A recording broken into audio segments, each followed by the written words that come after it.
మీకు ఈ సినిమాలో క్యారెక్టర్ వచ్చినప్పుడు అండ్ మీరు చేసినప్పుడు మీ అనుభవాలు. ఏం చేసామో మాకు తెలియదు. నిజమే చెప్తున్నాను. ఎందుకంటే చెప్పేది చేసేది అంతవరకే తప్ప ఇక బాలన్నతో ఉంటే మాకు షూటింగ్ చేసినట్టు ఉండదు, ఆడుకోవటానికి వచ్చినట్టే ఉండేది. అంటే చాలా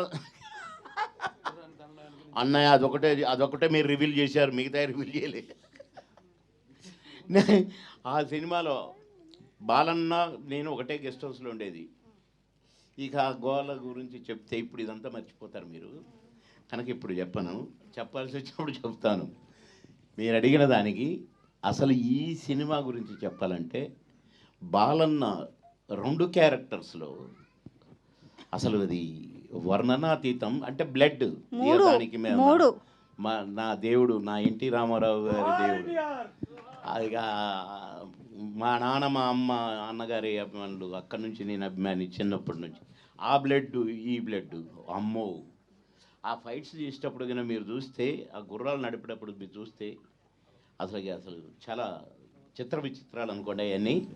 కానీ ఈ సినిమాలో బాలన్న ఫైట్ కానీ, ఆ కృష్ణదేవరాయలు గారి ఆ సీన్ అండి, ఆ సీన్లో 2 క్యారెక్టర్లు అసలు కనులు మెరిమిట్లు గొల్లపటం అంటారు చూసారా, అది జరిగింది. కానీ ఈ సినిమా తీయటానికి ముఖ్యంగా అసలు ఇక్కడున్నాడు కృష్ణప్రసాద్ గారు.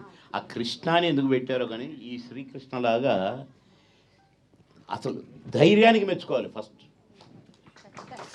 ఆదిత్య 369 ఏముంది అనే అనిపిస్తుంది. కానీ పుస్తకం తెరిస్తే సంగీతం శ్రీనివాసరావు గారు వారు సృష్టించిన ఆ సృష్టి ఇక్కడ కనపడుతుంది.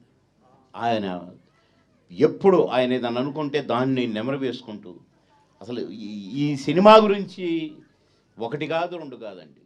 ఎందుకంటే నేను నటించిన కాబట్టి, అందులో చూసిన కాబట్టి, ఎలా తీశారో చూసిన కాబట్టి, బాలన్న నటన చూసిన కాబట్టి అసలు వండర్ఫుల్. అసలు మళ్ళీ కాదు, మళ్ళీ ఇప్పుడు బాబీ చెప్పాడు కదా నా చిన్నప్పుడని. ఇప్పుడు వాళ్ళ పిల్లలు కూడా మళ్ళీ పిల్లల్ని కానీ అప్పుడు కూడా ఈ ఆదిత్య 369ని కొత్త సినిమాగా చూస్తారు. అది మాత్రం గ్యారంటీ. సేమ్ అదే పాల బుగ్గలు మా బాలన్న, అదే మీసం, అలాగే కనపడతాడు.